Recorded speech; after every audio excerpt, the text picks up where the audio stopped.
Hello everyone, welcome back to the CWE official YouTube channel. आज के session में हम एक इंटरेस्टिंग टॉपिक को डिस्कस करेंगे। इंटरनेट के इस वास्ट यूनिवर्स में जो हमारा डेटा ट्रांसफर होता है from one point two another point, वो चाहे एक छोटा सा टेक्स्ट मैसेज हो और हाई डेफिनेशन मूवी हो, उस पूरे डेटा की जर्नी के बारे में हम इस सेशन में एक्सप्लोर करेंगे एकदम डिटेल में। बट फर्स्टली हमें ये अंडरस्टैंड करना पड़ेगा कि इंटरनेट एक्चुअली होता क्या। इंटरनेट एक ग्लोबल नेटवर्क है कंप्यूटर्स का, जिन्हें आपस में कनेक्ट करने के लिए वास्ट अरे of cables, routers and satellites का यूज आता है। एंड जो ये इंटरनेट का प्रोटोकॉल है, ये फॉलो करता है स्पेसिफिक प्रोटोकॉल्स को, मींस रूल्स एंड रेगुलेशन को आपस में कम्युनिकेट करने के लिए। एंड इसी रूल्स एंड रेगुलेशन वाले प्रोटोकॉल को हम इंटरनेट प्रोटोकॉल बोलते हैं, मींस IP। नाउ अब हम जर्नी के बारे में अंडरस्टैंड करेंगे कि डेटा को कैसे प्रिपेयर किया जाता है ट्रांसफर करने के लिए। इंटरनेट के इस डिजिटल वर्ल्ड में vast amount of data available है, सो दैट्स वाई डेटा को ट्रांसफर करने के लिए उसे स्मॉलेस्ट सेगमेंट ऑफ पैकेट्स में कन्वर्ट किया जाता है ताकि वो इजीली ट्रांसफर हो जाए। एंड डेटा को ट्रांसफर करना स्मॉलर पैकेट्स में, इस प्रोसेस को हम कहते हैं पैकेट स्विचिंग। एंड डेटा को स्मॉलर सेगमेंट्स में कन्वर्ट करने के बाद जितने भी पैकेट्स बनते हैं, उन सब पैकेट्स में smaller amount of data available होता है। मीन्स हर एक पैकेट में एक all over piece of data available होता है, जिसे बेसिकली कंप्रेस करके उस पैकेट में कन्वर्ट किया था for the ease of transfer. So इस डेटा की जर्नी को कंटिन्यू करने के लिए आपको दो टर्म्स भी इसमें अंडरस्टैंड करनी पड़ेंगी जो कि कंप्यूटर नेटवर्किंग के अंदर आती हैं, that is IP address and DNS। आगे इस पैकेट की जर्नी को कंटिन्यू करने के लिए आपको सबसे पहले IP एड्रेस को समझना पड़ेगा। टेक्नोलॉजी के इस डिजिटल वर्ल्ड में जितने भी डिवाइसेस हैं, वो सारे इंटरनेट से कनेक्टेड हैं। एंड उन सभी डिवाइसेस का एक यूनिक एड्रेस होता है जिसे हम IP एड्रेस बोलते हैं। एंड हर एक डिवाइस का IP एड्रेस यूनिक होता है। IP एड्रेस बेसिकली किसी भी डिवाइस को इसलिए दिया जाता है ताकि इंटरनेट में उसकी आइडेंटिटी जो है वो मेंटेन रहे। एज यू ऑल नो कि इंटरनेट का ये डिजिटल यूनिवर्स कितना वास्ट है, दैट्स वाई किसी भी डिवाइस की आइडेंटिटी करने के लिए उसे एक IP एड्रेस दिया जाता है।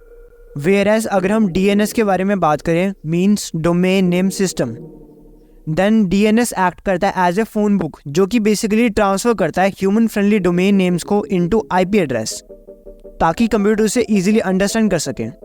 DNS को अंडरस्टैंड करने के लिए हम एक एग्जांपल लेते हैं। जब आप अपने लैपटॉप में ब्राउज़र खोलते हो एंड वहाँ पे आप Amazon या कोई भी वेबसाइट सर्च करते हो, देन आप वेबसाइट सर्च करते हो अल्फ़ाबेटिकल फॉर्म में। देन जो उस ब्राउज़र का DNS होता है, वो अल्फ़ाबेटिकल फॉर्म को कन्वर्ट करता है न्यूमेरिकल फॉर्म में, मीन्स IP एड्रेस की फॉर्म में, एंड आपको वो वेबसाइट फाइंड करके देता है। बट जब आपको वो वेबसाइट मिलती है, देन आपको वापस वो अल्फ़ाबेटिकल फॉर्म में मिलती है। सो इसमें ये DNS का काम होता है कि ह्यूमन फ्रेंडली डोमेन नेम्स को कन्वर्ट करना IP एड्रेस में, ताकि कंप्यूटर उसे इजीली फाइंड कर सके एंड इजीली अंडरस्टैंड कर सके। एंड DNS का ये काम माइक्रो सेकंड्स के अंदर होता है। फॉर एग्जाम्पल, अगर आप इसको प्रैक्टिकली अंडरस्टैंड करना चाहते हो, देन जब आप अपनी ब्राउज़र की सेटिंग्स में जाते हैं, देन वहाँ पे आपको DNS चेंज करने का एक ऑप्शन मिलता है, जिसमें कुछ वेबसाइट्स एंड कुछ एडल्ट वेबसाइट्स फिल्टर हो जाती हैं। एंड ऑल्सो उसमें एक ऐसा ऑप्शन भी होता है जिसमें आपको DNS की हेल्प से ब्लॉग वेबसाइट खुलती है। तो इस तरह से आप प्रैक्टिकली रिलेट कर सकते हो DNS को। एडिशनली अगर आप IP एड्रेस के बारे में एंड DNS के बारे में और डिटेल में जाना चाहते हो, देन आपको प्लेलिस्ट में जाकर कंप्यूटर नेटवर्किंग की एक प्लेलिस्ट मिल जाएगी मेरे चैनल पे। So let's back on the topic, the journey of data package. So हमने अब तक समझा कि डेटा को स्मॉलर सेगमेंट्स में तोड़ा जाता है एंड देन उसे कन्वर्ट किया जाता है डेटा पैकेज में for the ease of transfer. Then इसके बाद डेटा पैकेज की जर्नी स्टार्ट होती है जब सेंडर डेटा पैकेज को सेंड कर देता है, एंड हमारा जो पैकेट होता है वो ट्रैवल करता है from various routers and networks, जिसमें हर एक राउटर एंड नेटवर्क रीड करता है डेटा पैकेज को, मींस आइडेंटिफिकेशन करता है उसकी IP एड्रेस के बारे में, सेंडर की IP एड्रेस के बारे में एंड उसके DNS के बारे में, एंड उस डेटा को भी एन्क्रिप्शन फॉर्म में कन्वर्ट किया जाता है। देन उसके बाद डेटा पैकेज को स्कैन किया जाता है through the networks, and networks data package को स्कैन करने के बाद ये आइडेंटिफाई करते हैं कि उनमें जो डेटा है वो सेफ एंड सिक्योर है। एंड ये प्रोसेस बार बार कंटिन्यू किया जाता है जब तक वो डेटा पैकेज अपनी डेस्टिनी तक नहीं पहुंचता। एडिशनली इस पूरे डेटा की जर्नी को आगे अंडरस्टैंड करने के लिए आपको ट्रांसमिशन कंट्रोल प्रोटोकॉल्स को भी अंडरस्टैंड करना पड़ेगा, that is TCP। Transmission control protocols का एक काम होता है कि जितने भी डेटा पैकेज ट्रैवल कर रहे हैं उनको सेफली पहुंचाना अपनी डेस्टिनी तक, एंड इफ अगर कोई डेटा पैकेज लॉस्ट हो जाए देन उसको वापस से रीसेंड करना।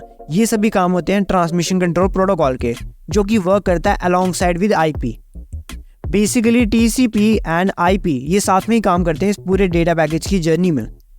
देन इस पूरे प्रोसेस के बाद जब डेटा पैकेज अपने रिसीवर के पास पहुंचते हैं, देन उसको वापस से रीअसाइन किया जाता है उस डेटा की ओरिजिनल फॉर्म में, मीन्स उन डेटा पैकेजेस को वापस से रीअसाइन किया जाता है लार्जर डेटा की फॉर्म में, मीन्स उनकी ओरिजिनल फॉर्म में। एंड ये पूरा कम्प्लेक्स प्रोसेस हैपन होता है मिली सेकेंड्स में।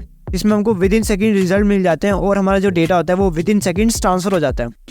अगर मैं आपको इसकी प्रैक्टिकल एग्जांपल दूँ, देन जब आप ब्राउज़र यूज़ करते हो, वीडियो स्ट्रीम करते हो नेटफ्लिक्स पे एंड मैसेज सेंड करते हो व्हाट्सएप पे, देन ये सारा प्रोसेस है ये बैकग्राउंड में वर्क करता है एंड आपको डेटा का ट्रांसफ़र जो है वो मिली सेकेंड्स में दिखता है। नाउ अब हम सिक्योरिटी मेजर्स के बारे में बात करेंगे जो कि डेटा ट्रांसफ़र के दौरान ली जाती है। जब भी हमारा डेटा ट्रांसफ़र होता है देन उस ट्रांसफरिंग जर्नी को सिक्योर एंड सेफ बनाने के लिए प्रोटोकॉल्स का यूज़ किया जाता है एंड ऑल्सो एल्गोरिदम्स का यूज़ किया जाता है, means encryption algorithms. Encryption algorithms का मतलब होता है कि जब भी डेटा ट्रांसफ़र हो उसे एक अनरीडेबल फॉर्म में कन्वर्ट कर देना एंड जब वो डेटा ट्रांसफ़र होने के बाद अपने ओरिजिनल यूज़र के पास आ जाए देन उसे वापस से रीअसाइन करना। एंड डेटा की सिक्योरिटी के पैरामीटर्स में प्रोटोकॉल्स का भी यूज़ आता है लाइक HTTPS एंड VPNs।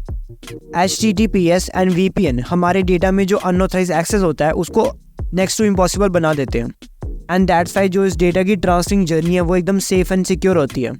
इसकी मैं आपको एक प्रैक्टिकल एग्जांपल भी देता हूँ। जब भी आप कोई भी वेबसाइट यूज़ करते हो देन उसका जो URL होता है आप वहाँ पे स्टार्टिंग में देखते हो https:// वो हर कोई वेबसाइट वैसे ही स्टार्ट होती है। देन उसमें HTTPS जो होता है वो प्रोटोकॉल होती है जिसका मतलब होता है कि वो एकदम सेफ एंड सिक्योर है। And on the other hand अगर आप कोई भी HTTP वाली वेबसाइट एक्सेस करते हो देन उसका मतलब होता है कि उस वेबसाइट में सिक्योरिटी नहीं है। आपकी जितनी भी लॉगिन है, इन्फॉर्मेशन है, जो डेटा है वो कभी भी चोरी हो सकता है वहाँ पे। That's why for the security measures आपको HTTPS वाली वेबसाइट ही यूज़ करनी चाहिए। So there we have it, a detail explanation of the journey of digital data transfer over the internet. I hope you found this video useful. For more cyber security and tech related content, you may subscribe to my channel. Thank you.